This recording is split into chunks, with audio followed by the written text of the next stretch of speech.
One. Previously on Mythbusters, The Search.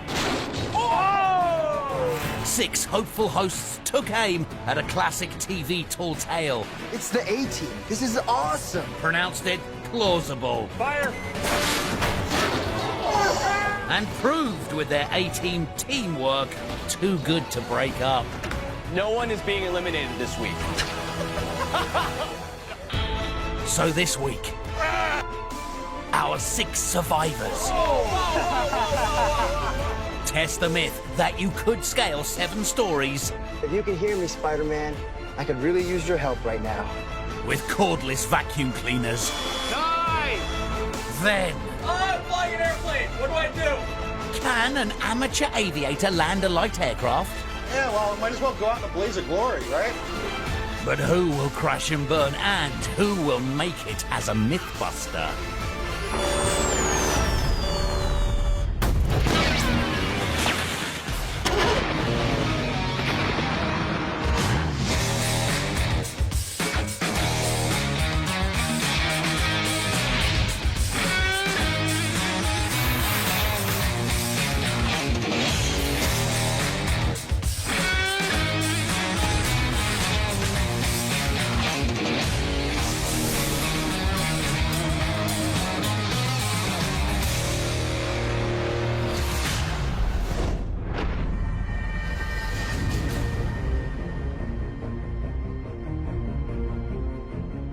Welcome to Mythbusters The Search. I'm gonna come right out and say it. Your team myth this week is gonna suck. Because the star of the show will be this. Hit it. The humble vacuum cleaner. The myth is that you can quickly build a vacuum cleaner-based rig that will allow you to scale a building like Spider-Man. In terms of teams this week, yeah, I like this. Let's split this right down the middle. Team blue, Team red. You'll have just 2 days to build your vacuum cleaner rigs because on the 3rd day you'll be testing them, attempting to scale a 7-story building that they use for fire safety training, and every single one of you will have to try it. One more thing. Don't worry, we're giving you battery-based vacuum cleaners. If you had to plug your rigs down into a wall socket 70 feet up, that would suck. So, let's get to work. The Mythbusters have used the humble vacuum cleaner Mythbusters maid service. for a lot more than dust busting. Even creating a giant suction cup that lifted an entire car. This car's off the ground! But can our contestants create a rig to spider up 7 stories in just 2 days? Anyone else have climbing experience at all? Or A little bit. a little bit? I've climbed stairs multiple times. Both teams are immediately thinking along the same lines. We should probably spec this to the heavier person on the team. Who's the heaviest? Because that's what we're going to have to make sure that we can get suction for that weight. They're aiming to create handheld vacuum paddles. But first, there's one crucial question. So we need to know the vacuum of the vacuum. Blue team is eager to get some vacuum stats. Before we do anything to these vacuums at all, we need to find out how much they actually suck. And so the simplest way to do that is this little cap, put it on the end of the vacuum, turn it on with that hose into a bowl of water. We measure how many inches it rises, and that's our baseline measurement for everything we do afterwards. We ready? Here goes. The standard measure used for measuring vacuum is inches of mercury. 39 inches water. So 39 inches of water, that's 3 inches of mercury, or about 1.5 psi. Okay, so 1.5 psi doesn't sound like much. But the relationship between surface area and psi is linear. The more surface area, the more mass the vacuum can support. Each team will have 2 cordless vacuums. So, the challenge is finding the suction sweet spot. A large enough suction footprint to support the weight of climber and rig, but a small enough footprint to still be portable. And Blue team already have a number in mind. We've decided to completely over-engineer the paddles. each one we want to hold around 450 pounds. So 20-inch diameter circle, that's 300 and change square inches, times the 1.5 pounds of pressure that each inch can hold that we already got from the vacuum pump, 450 pounds. 450 pounds, that's 200 kg, but only if you have a perfect seal. So Blue is over-engineering their paddles for maximum suction on an imperfect surface. Look, we're climbing a concrete wall, so it's not mirror smooth. And so what we've chosen is this foam rubber mat.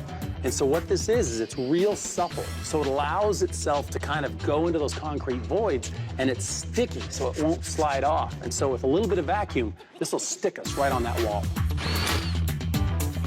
While Martin preps those paddles, Tamara is lightening the load. In order to maximize our suction on the wall, we need to minimize the weight that we're carrying up with us. We're kind of stuck with our own body weight, but when it comes to the vacuum, we can actually take out a lot of the parts.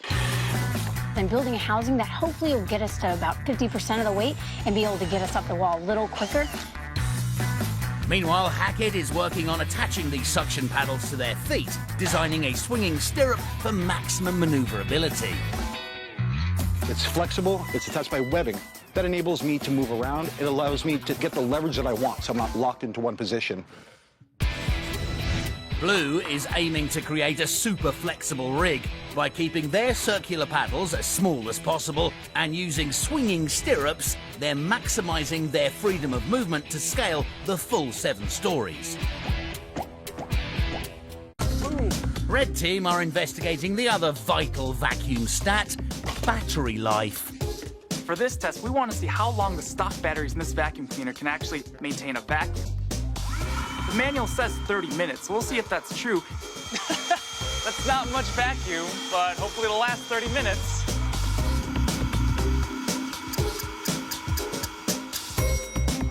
Oh, it is off. How long did it last? It was 45 minutes. That's longer than the manual. Do we even need other batteries? All I know is that we're not gonna die. Hey, all right. So now they know they can climb the wall unplugged. Meanwhile, John is thinking inside the square. We gotta figure out how big the paddles we're using to climb up that wall are.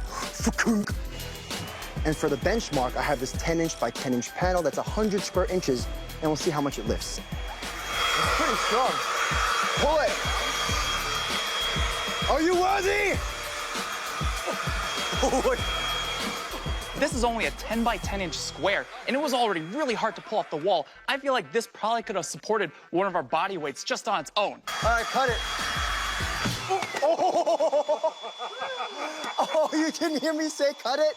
Oh, shush. It held on really tight. Even though I did end up falling on my ass, I still feel good about it. But while the suction on the practice wall is impressive, Red team's heading outdoors, and it's not for fresh air. We were testing our small-scale rigs on the smooth surface inside, but that's an ideal situation. So we came out to this wall, which is what I think is a worst-case scenario. It's all lumpy and bumpy and full of cracks. If these things work out here, they'll probably work anywhere. All right, vacuum on. We'll start with a 25-pounder. 25? Yeah. In theory, the 25 by 25 centimetre square paddle should support 70 kilograms, or 150 pounds. But can it do that on an uneven surface? That's 40. Hush up, Papa. Right. Oh, 70, right? Yeah. It's sagging. Oh my God. 85. It's 105 pounds. Oh! Are your hands okay? Yeah. So as the red team suspected, an uneven surface cuts their suction by almost half, meaning they'll have to think bigger. We're gonna raise the factor of safety up by about 4 and do a 1 foot by 4 foot panel. That's for each hand. We should have no problem holding our weight and scaling that wall.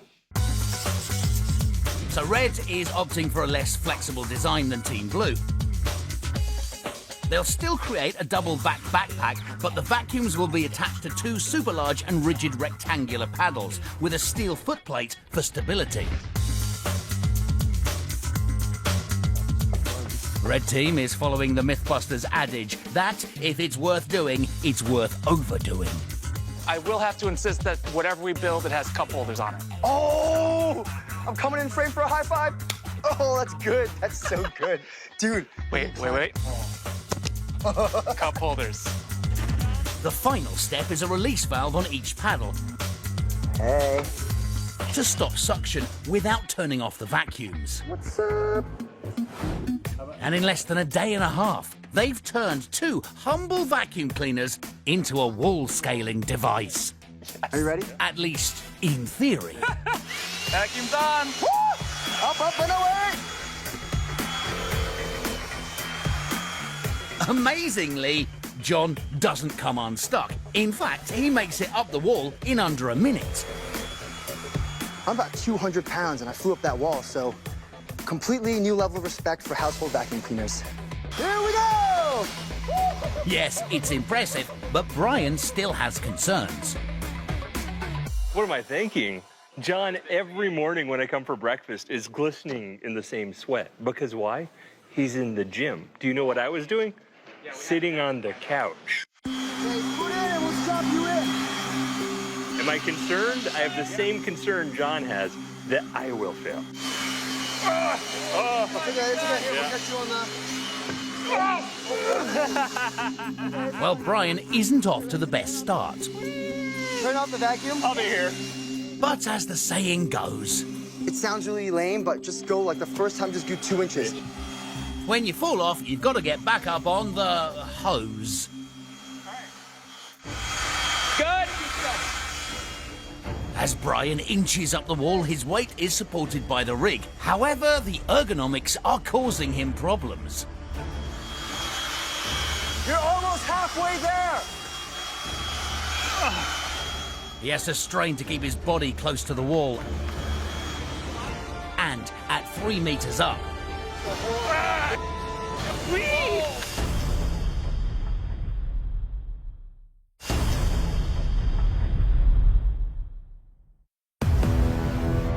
in the dizzying heights of homemade mountaineering, Oh my God, I'm gonna throw up. the Mythbusters have gone over the wall with hair, bed sheets, and even toilet paper. And scaled skyscrapers with suction cups. Now our hopeful hosts are tackling the incredible tall tale that you could scale a 20-meter concrete wall using 2 cordless vacuums. You got it, man. You got it. But Brian is struggling. Yeah, that's why it's a whole...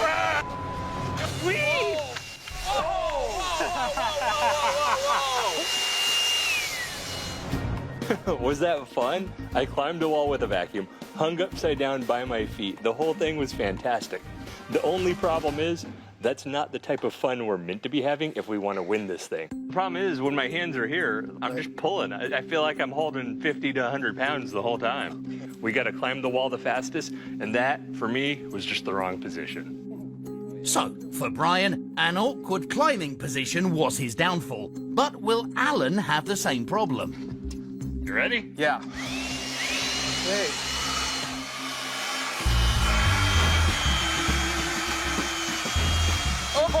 Oh, that is weird. Okay.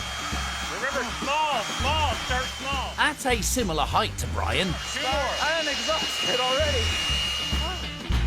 he's hanging tough. I am exhausted, but the good news is our rig works. We just have a little bit of fine-tuning to do because me and Brian are a little bit taller. Nice! Woo!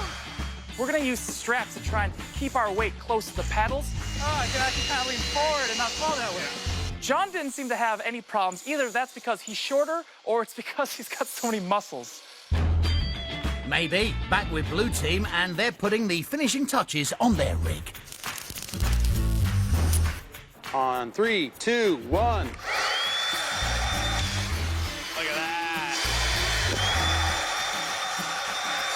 Can't get it off. Hold the thing. Not a problem. That's cool. The last element is Hackett's swinging stirrups, but he's still working on them. So Martin has a solution. All right. And they're ready to hit the wall. And 3, 2, 2, 1.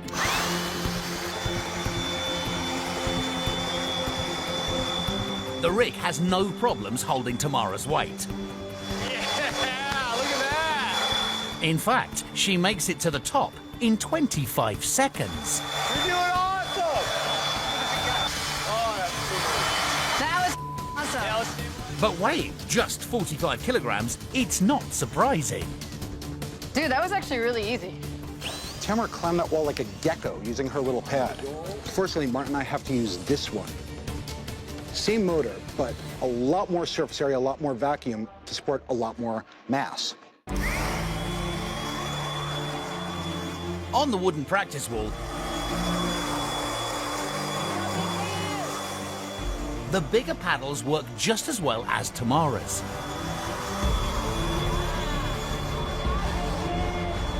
This little drill here, a serious workout.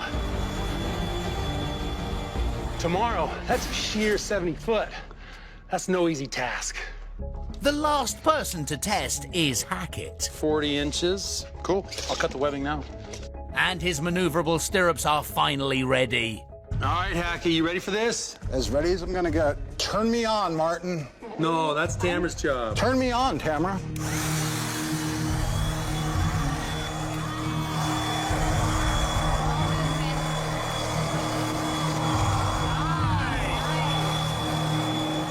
After a strong start, there still seems to be room for improvement.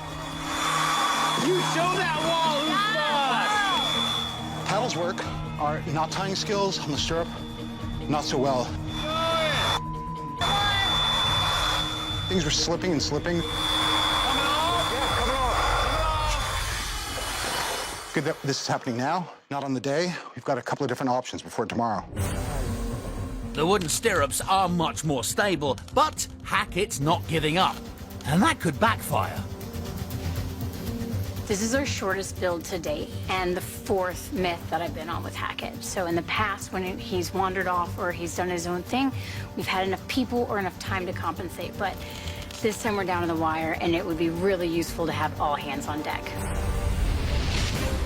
Coming up, I'm flying an airplane! What do I do? our wannabe Mythbusters try to land on a wing and a prayer. Oops. Oops, what do you mean, oops? What's oops?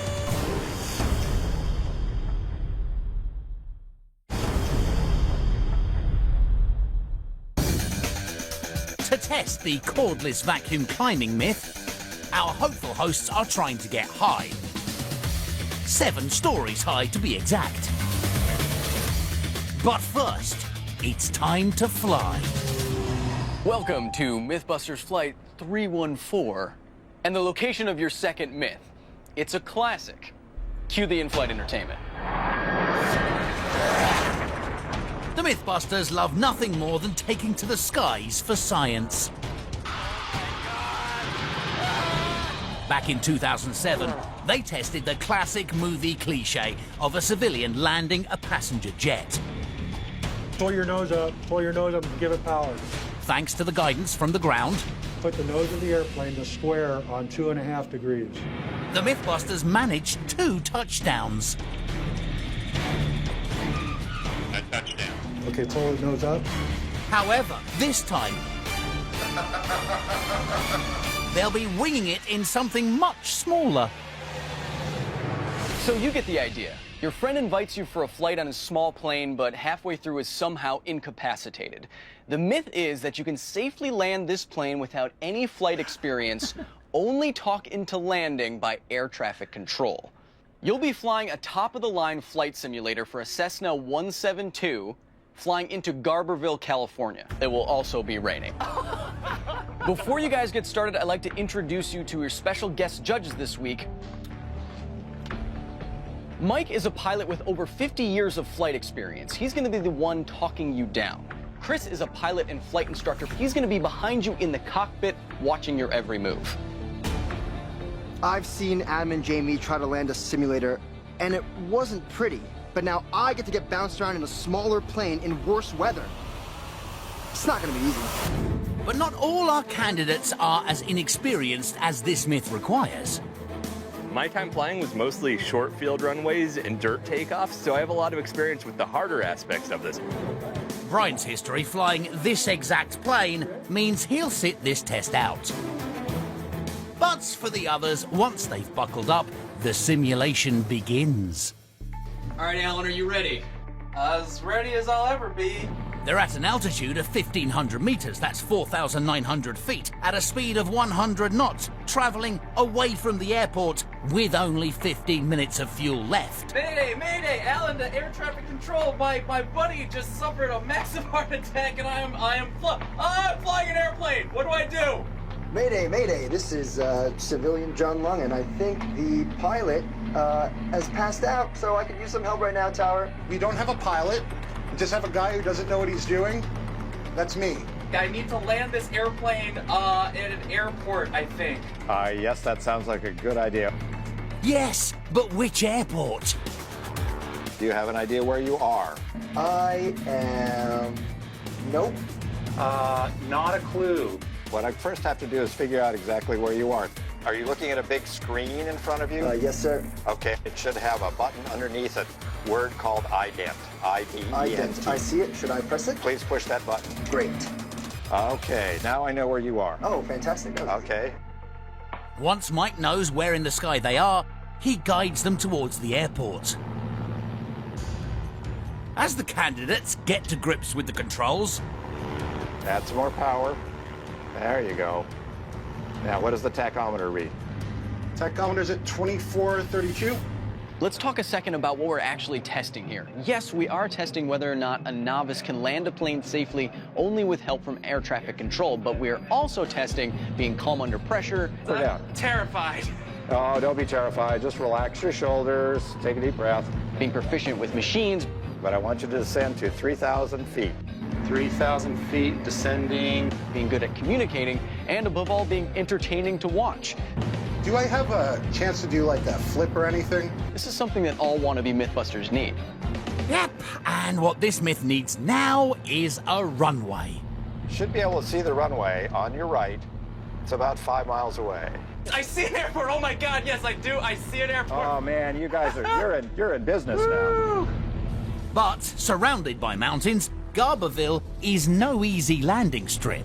I'm flying directly towards some hills, it looks like. Are they right in front of you or are they below you? Both.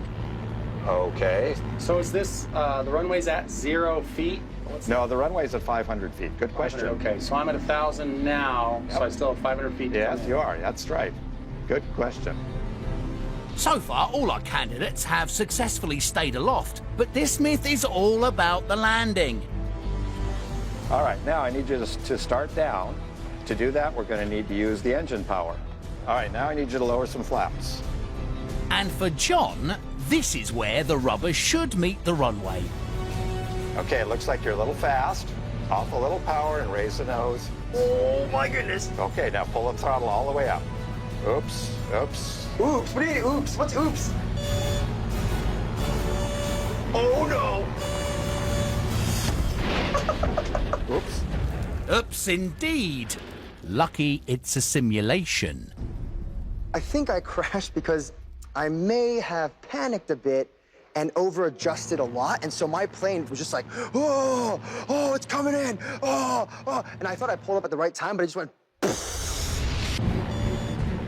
Unfortunately, John stalled and nosedived into the airfield. But this myth has 3 more pilots lined up for landing. ooh, wee. And one who seems to be enjoying his airspace a little too much. Hackett's now made multiple approaches at the runway and hasn't been able to land. He's only got a few minutes of fuel left. Otherwise, he's just gonna fall out of the sky. Oh, and there's the runway again. Meanwhile, Tamara is approaching the runway. Oh, those woods are coming up on Tamara real quick. Pull back a little. All right, there you go. Hold it. Keep coming down. Keep coming down.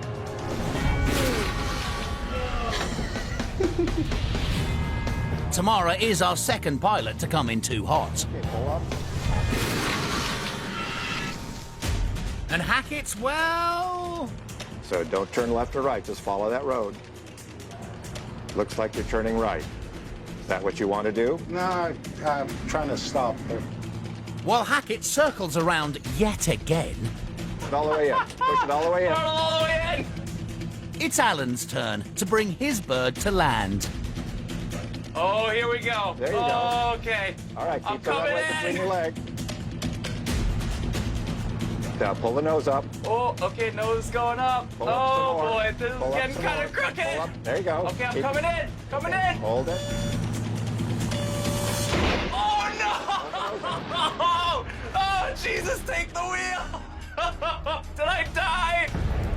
That's 3 for 3 crash landings, and it's not looking good for the Myth.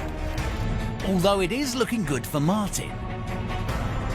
Martin is definitely in sight of the runway now. Looks like he's doing okay. Cool, calm, and collected, Martin slowly descends. So when you get down to where you can start seeing the details of the runway, raise the nose. That's it. Hold it. Hold it. Hold it. So trying the brakes. Yep. Push the top of the pedals. He did it. Amazingly, Martin managed a textbook landing. I want to make sure my friends don't die on me next time. Thank you. All right. Good job. The biggest fear is where the hell is everything? That was a huge help having somebody to just calm voice, reassure me. That's good. Fix that. Change that. Martin was a runway success. But Hackett, Hackett's about to run out of fuel. Yeah, well, might as well go out in a blaze of glory, right? which means all of our newbie pilots have crashed or landed. So, our reluctant pilots, good job today. What were the results? Well, the myth was that a novice can safely land a plane only being talked down by air traffic control. Brian is excluded from the dataset based on experience, but since one of you was able to successfully land the plane, we're gonna have to call this myth plausible. At least according to our small sample size. But in terms of individual performance, Mike, is there anyone who earned their wings today? Yes, based on his performance and good communication skills, I'd have to say Martin. He was able to follow my instructions, so I'd have to give Martin a score, and he successfully landed the airplane. Congratulations, Martin. That means for the rest of you, maybe when someone shouts, "Is there anyone on board who can fly this plane?" Don't raise your hand. So it's back to the iconic Santa Rosa Fire Tower to test the cordless vacuum climb myth. Welcome to test day. This is the building that you're gonna have to climb. Yeah, a towering challenge. This got very real. It's a very tall building. It's got a lot of numbers on it. So I got a lot of concerns whether or not I'll make it all the way up, but I'm excited to try today looking at it. So here's how judging is gonna work. When I say go, one member from each team will start climbing the wall. Then you have just 10 minutes to get as high as you can. When all three pairs have gone, whatever team has accrued the most vertical distance will be our winners. And someone from that team will win immunity, which means that someone else will be going home. But you will determine on each team who is going first, second, and third. Get ready. So before they climb, time to talk tactics. For us, the order's gonna go Tamra, then me, and then Hackett. And that's because Hackett wants to change out our foot system and put his on. So it's best that we both use it as it is, and then we can switch it over to his idea last. All right, you ready to do this? As ready as I'm gonna be. All right, go for it. Hello. Team Red has chosen John to go first. Because that guy has so much energy, it's gonna be inspirational to see him go up that wall. He's gonna set the standard for all of us. I don't normally do this, but if you can hear me, Spider-Man, I could really use your help right now. So really, it's gonna be our best versus their best. With both our contenders suited and booted, it's go time for test one. Are you ready? Yeah. All right, we'll start your engines on your vacuums. In 3, 2, 1, go!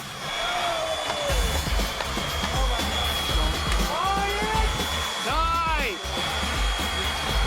Taking a leaf out of the Spider-Man comic book, both climbers are sucking their way up the building.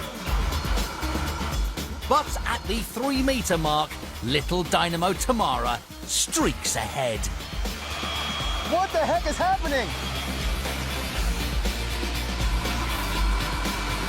Tamara is now halfway, and John is still at that 10-foot mark. It looks like she's got this in the bag. Yes, Tamara's got this myth all cleaned up.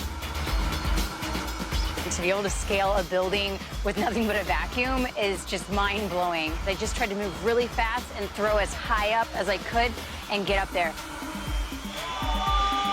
Tamara, ring the bell! Oh! That's it, Tamara, you've done it in just 2 minutes and 58 seconds. While Tamara is already on her way down, Yeah! It's like there's an invisible force field. Can't get the pads to stick. The wall! It's done!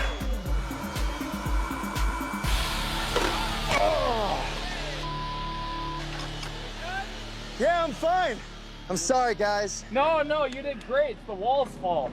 My whole suction cup was rocking on that one point. Couldn't get higher than like 2 feet off the ground. it's a huge design flaw for the red team. What the heck is happening? Their rig is a long rectangle, which means that they not only have to worry about suction going all the way to the corners, but any curvature in that wall makes it so they don't get a full vacuum.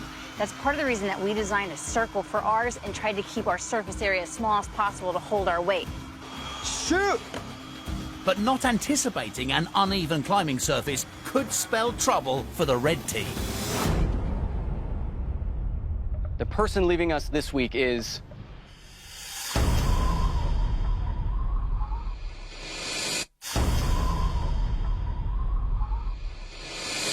Go! Back at Santa Rosa, The wall! it's not looking good for the red team. In Heat 1, Tamara did awesome. She made it all the way up to the top of the tower in just 2 minutes and 58 seconds. John, on the other hand, didn't make it higher than my hand is right now. But they say that's not because their rig didn't work. They say it's because this wall is slightly warped, which we can check. You can see that there is some slight curvature in the wall. I might perceive that as a bit of a design flaw with the size of their suction cups, but in the interest of fairness, we're giving John a do-over. 10 minutes to climb on Tamara's side to see how high he can get. Red team's supersized paddles can't grip the slanted wall. 1, go! So, over on the other side, John needs to make this count. Come on, John! New record! Come on, John! He's doing significantly better. He's already 20 feet up in the same amount of time that he spent just down on the first part of the wall in the first test. But at the 7-meter mark, the curvature of the wall strikes again. God, he's looking for a flat spot. What the heck is this? Yeah, whatever works. Whatever works. And regardless of where he tries to put his paddles, he's stuck.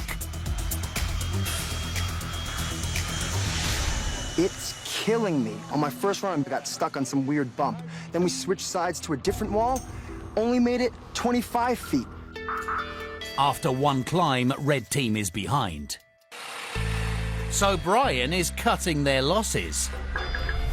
We came to the realization that if we decrease our suction area so that we're only sucking on a much smaller portion, we're not facing as much, and hopefully we can make it over that ridge. Oh, careful, careful, precision work. The only problem is these were built to hold a big dude like me, and with the reduced suction, while Alan and John might make it up, I have serious concerns now. Red's paddles were over-engineered to support 230 kilograms, but they don't have the flexibility to combat the curve. So, by halving the length, they should stick to the wall better, which is good news for Alan. Just as long as he doesn't look down. That feels kind of... Oh, yesterday we practiced scaling a 15-foot wall. Oh yeah, me and John, we're pals, so of course we have the same suit size. But looking at it now from down here, this is a whole other can of beans. It is a 7-story tall can of beans, and I'm legitimately terrified. And Martin also has concerns. There's little voids, all these little air bubbles. There's cracks running. There's even holes. And on top of that, there's dust. All this is going to reduce our vacuum and our friction. So it's a big deal. All right, teams, start your engines. In 3, 2, 1, go. Oh. It's a slow start for both Alan and Martin. Because although they are getting high,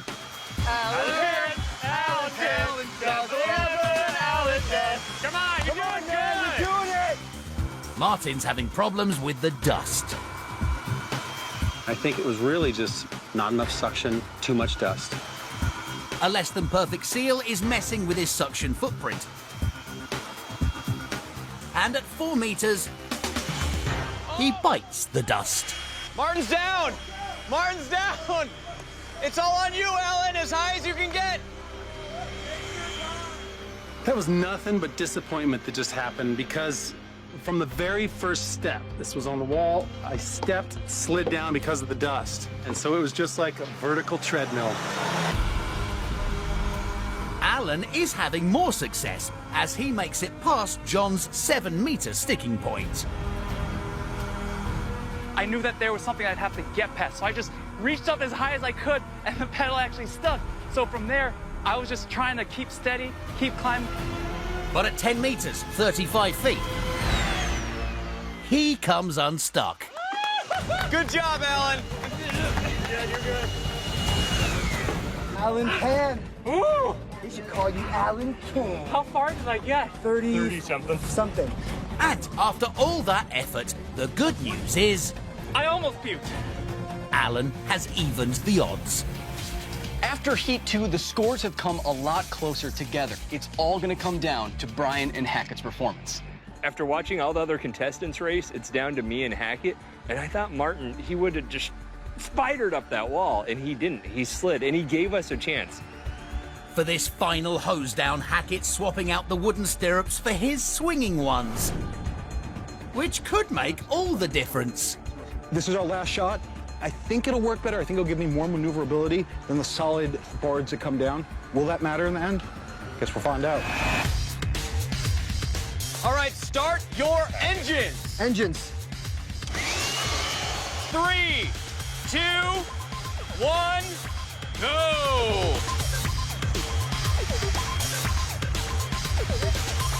Don't forget the clutch. Yeah. So far, it's neck and neck. Oh, dude, it's like neck and neck right now. As neither climber can get off the ground. Hackett's feet, it looks like Hackett's design. His feet are swinging all over the place. Looks like it's hard for him to get an actual foothold on this. Yeah! Come on, yeah! Each foot in.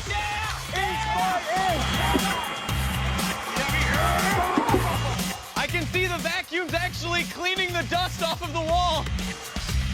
Once again, the dust is playing havoc with the rig's suction.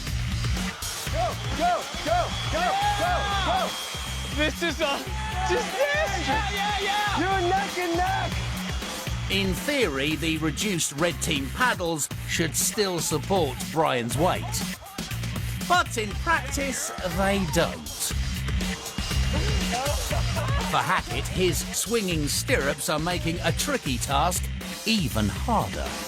That was exhausting. I felt like I climbed 70 feet, and I think I did, except it was the same 10 feet over and over and over again. And after 10 minutes, time's up. All right, boys, I think we have to call it. I think we have to call it at that. Woo! All right, Hackett, you're done. You know, just vacuuming up my tears because this rig couldn't hold me. On the upside, if I turned and looked to the left, I saw Hackett like a llama on ice over there. So while I might not have gotten my 1 foot, at least I got my self-respect. Despite evidence to the contrary, Hackett still thinks his stirrups were an advantage. When the hands were slipping and twisting and torquing, I could get more positions because my foot was moving independently. Actually, I think what would be ideal is something that combined the two, like a chain that bends one way and locks the other. Either way, I think I'll dream about it because I just want to lie down for a while. So it seems that for this myth, design and weight go hand in hand. If I were to rate the success of this whole challenge, I think it's a success. We saw Tamara get to the top. I just think that if we're gonna go up in size of us in terms of weight, we need to go up in terms of vacuum from the system, because you get to a point where the little bit of leaking around the paddles, you go past that sweet spot and it doesn't matter how big that paddle is, you just can't get enough suction. With the final distances tallied, blue had the edge on red. So where does that leave the myth? The myth was that using a cordless vacuum, you can quickly build a rig that will allow you to climb a building like Spider-Man. Although there were mixed results, I think you all showed that with the right rig and the right person and the right surface, it can be done. So we're gonna have to call this myth plausible. Congratulations.